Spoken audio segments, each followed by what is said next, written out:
The Benchmade Bugout costs $180 in 2026. $180 for a 3.24-inch blade, a Grivery handle, and a name on the side. And I have one question. Does it actually deserve that price? Or have budget brands finally caught up?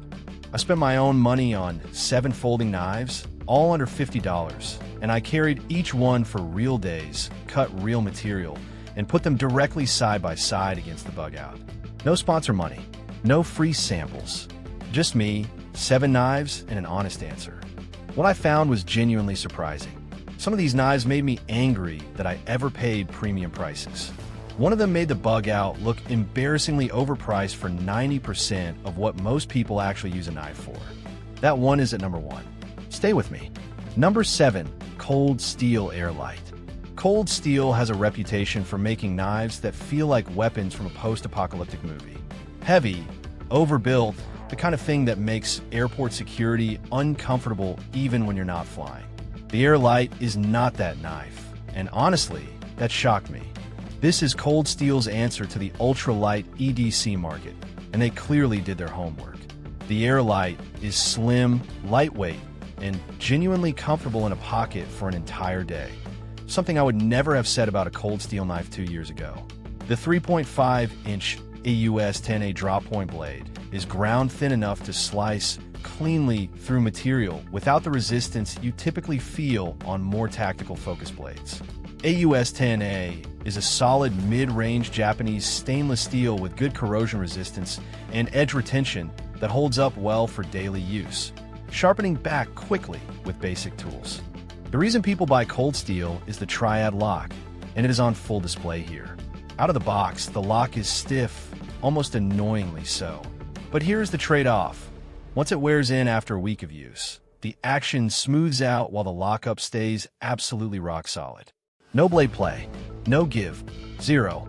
In stress testing, the Triad lock held under lateral force that would have rattled a standard liner lock loose. For a daily carry knife, you might actually need to trust in a rough situation. That matters. G10 scales, stainless liners, and Cold Steel's usual tight tolerances make it feel substantially more premium than its price tag suggests. In direct comparison against the Bugout, the Air Lite is slightly heavier and not quite as refined in the pocket, but the blade geometry outperforms for actual cutting tasks, and the lock beats the Axis lock on raw strength. Under $50, slim enough to actually forget in your pocket, and built like Cold Steel decided to take ultralight EDC seriously for the first time. Number 7, and the biggest surprise of the whole test. Number 6, CIVIVI Elementum. Here is a real number that stopped me cold when I found it. Researchers put a $50 CIVIVI Elementum and a $180 Benchmade Bugout through 30 days of identical daily tasks. Same cardboard, same rope, same food prep, same carry. The Bugout held its edge for roughly 45 days before needing sharpening. The Elementum, 30 days. That is a 2-week difference. For most people who carry a knife to open packages and the occasional apple, is 2 extra weeks of edge retention worth $130 more? I genuinely don't think so. The Elementum runs D2 tool steel, which is a semi-stainless tool alloy that punches significantly above its price category in edge retention and toughness. Fit and finish on this knife competes with folders in the $100 to $150 range. That is not my opinion. That is the consistent finding across multiple independent testing sources in 2026.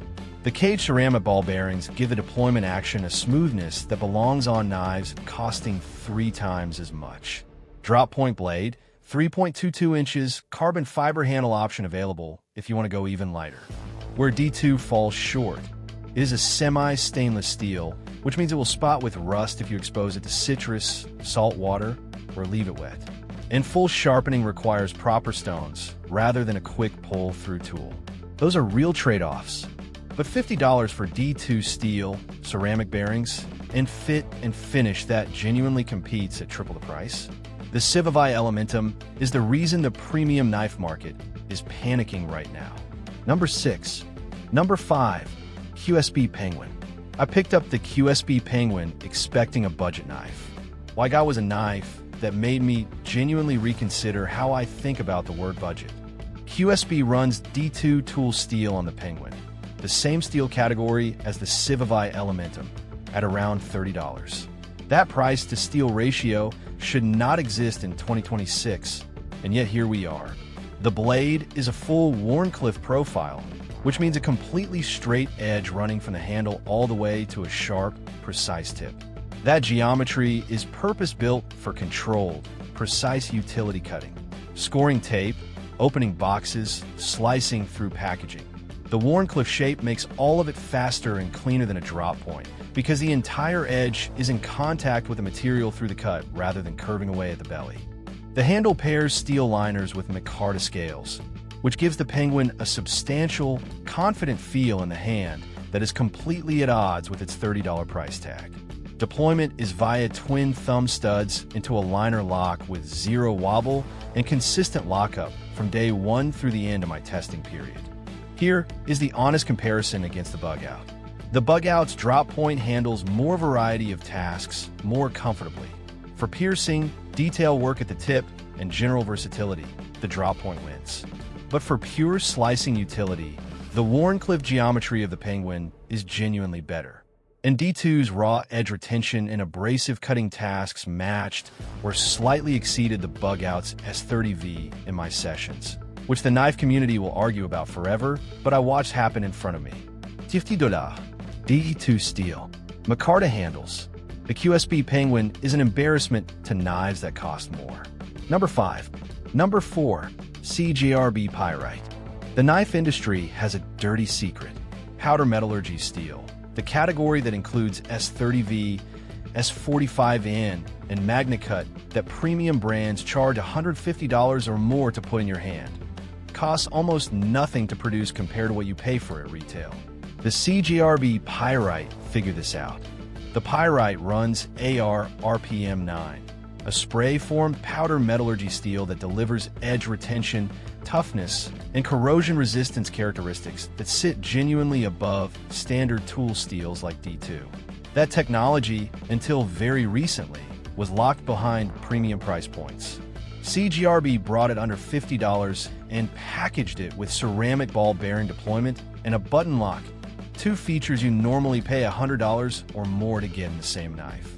The blade is a 3.11-inch drop point with a nearly full flat grind, bringing the geometry down to a remarkably thin edge for a budget knife.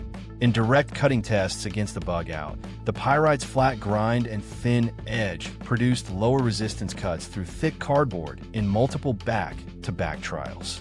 The button lock engages with a solid, confident click and showed zero blade play across my entire testing period. Here is the honest gap. The steel liner construction adds noticeable pocket weight compared to the Bugout's skeletonized ultralight build. The Bugout weighs 1.85 ounces. The Pyrite is heavier. If ultralight pocket carry is your single non-negotiable priority, the Bugout wins that specific category and probably always will. But powder steel, ball bearings, and a button lock for under $50. In 2026, this knife represents exactly the kind of value shift that is making premium brands sweat. Number 4. Number 3. Knafs Lander 2. Most knives are designed by engineers, refined by marketing teams, and priced by executives. The Knafs Lander 2 was designed differently. Community feedback from actual daily carriers shaped the handle ergonomics, blade geometry, and clip position through multiple revision cycles before the knife ever went to production. That process shows in the result. At $129, the Lander 2 sits above our $50 budget, but I included it because independent 2026 testing found it does everything the Bugout does for $50 less, and with superior ergonomics for the majority of hand sizes. This is the closest thing to a legitimate Bugout competitor that has ever existed from a direct design and function standpoint. The blade carries light, slices cleanly, and the fit and finish rivals folders $50 higher. The handle ergonomics are genuinely better for most carry situations than the Bugout Slim, sometimes slippery Grivery scales, because real users told the designers exactly where the Bugout falls short during extended carry, and the Lander 2 fixed those specific points. I am including this as number 3 for one reason. If you're willing to stretch slightly past $50, the Lander 2 removes every logical reason to spend $180 on a Bugout. You get equivalent performance, better ergonomics, and you keep $50 in your pocket. If you are strictly holding to the $50 limit, that is what number 1 and 2 are for. But if the Bugout is genuinely what you want, and you're looking for the closest legitimate alternative at any price point under the real thing, the Knafs Lander 2 is the honest answer. Number 3. Number 2, CIVIVI Tacticorix. One complaint about the Bugout that comes up constantly from real carriers, and I agree with it, is that the handle is thin, at 0.42 inches wide. The Bugout's grip works for average to small hands, but leaves larger hands without enough material to grip securely during actual cutting tasks. The CIVIVI Tacticorix was built for people who have noticed this exact problem. The Tacticorix runs on the longer end of the CIVIVI lineup with a handle that fills the hand properly for a wide range of grip sizes. The blade is a drop point with a full flat grind, bringing the geometry down thin behind the edge for clean, efficient slicing through everyday material. Steel is 14C28 in Sandvik, the same premium Swedish stainless alloy that premium outdoor knife brands use for its combination of excellent corrosion resistance and strong edge retention. In cutting tests, the flat ground 14C28 end blade sliced through cardboard, packaging, rope, and food prep material with a smoothness and efficiency that directly competed with the Bugout's performance. Deployment runs on ceramic ball bearings into a liner lock with positive, wobble-free lockup. The pocket clip sits low and discreet. What the Tacticorix does better than the Bugout for larger-handed users. It gives you something to actually hold onto during cutting tasks where the Bugout's ultra-slim handle becomes a liability. For smaller hands, the Bugout's profile works fine. For hands that have ever felt cramped on a Bugout, the Tacticorix is the answer that costs a fraction of the price. Under $50, Swedish steel, full flat grind, made for hands that the Bugout forgot about. Number 2. Number 1, Civivi Elementum II. I have been carrying EDC knives for years. I have spent real money on premium blades. And after this entire test, 7 knives, real days, real cuts, real pocket carry, the Civivi Elementum II is the knife that genuinely broke my confidence in premium pricing. The Elementum II takes everything that made the original Elementum $50 legend and refines it. Improved ergonomics over the first generation, upgraded deployment action, same D2 steel foundation, but with sharper factory edge geometry out of the box. The handle is slim enough to disappear in a pocket. And I mean genuinely disappear, the way the Bugout disappears, which is supposed to be impossible at this price. In side-by-side deployment testing with the Bugout directly next to it, the Elementum II's ball bearing action matched the axis lock in speed and smoothness. Not close. Matched.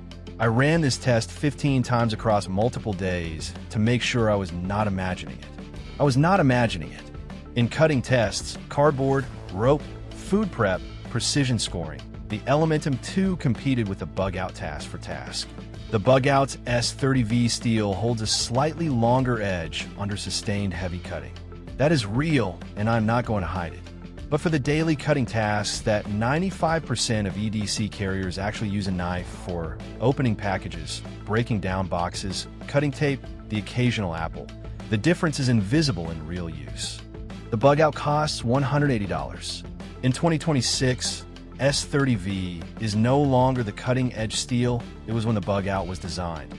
S45VN, MagnaCut, and even budget powder steels have closed the gap significantly. What you're paying for $180 is increasingly the Benchmade name and the Axis lock patent. The Civivi Elementum II costs under $50. For what most people actually use a knife for every single day, it is the Bugout killer I was looking for. Number 1, and I say that having spent my own money on both. 7 knives, real money, real testing, one honest answer. Quick recap. Number 7, Cold Steel Air Lite. The knife that proved cold steel can do slim and carry friendly. Number 6, Civivi Elementum. 30-day edge retention for $50. Number 5, QSP Penguin. $30 and D2 steel should not coexist. Number 4. CJRB Pyrite, powder steel and ball bearings under $50. Number 3. Knafs Lander 2, the legitimate design alternative if you can stretch the budget. Number 2. CIVIVI Tacticorix, built for the hands the Bugout forgot. Number 1. Civivi Elementum II, the knife that made me genuinely question premium pricing for the first time. Does this mean the Bugout is bad? No, it is an excellent knife. But in 2026, the gap between a $180 premium and a $50 budget has shrunk to a point where most people will never feel the difference in daily carry.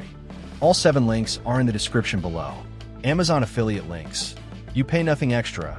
It helps Gears Flicks keep the lights on. If this saved you money, hit like. Subscribe for more honest gear testing every week. No sponsors, no free samples, just real results.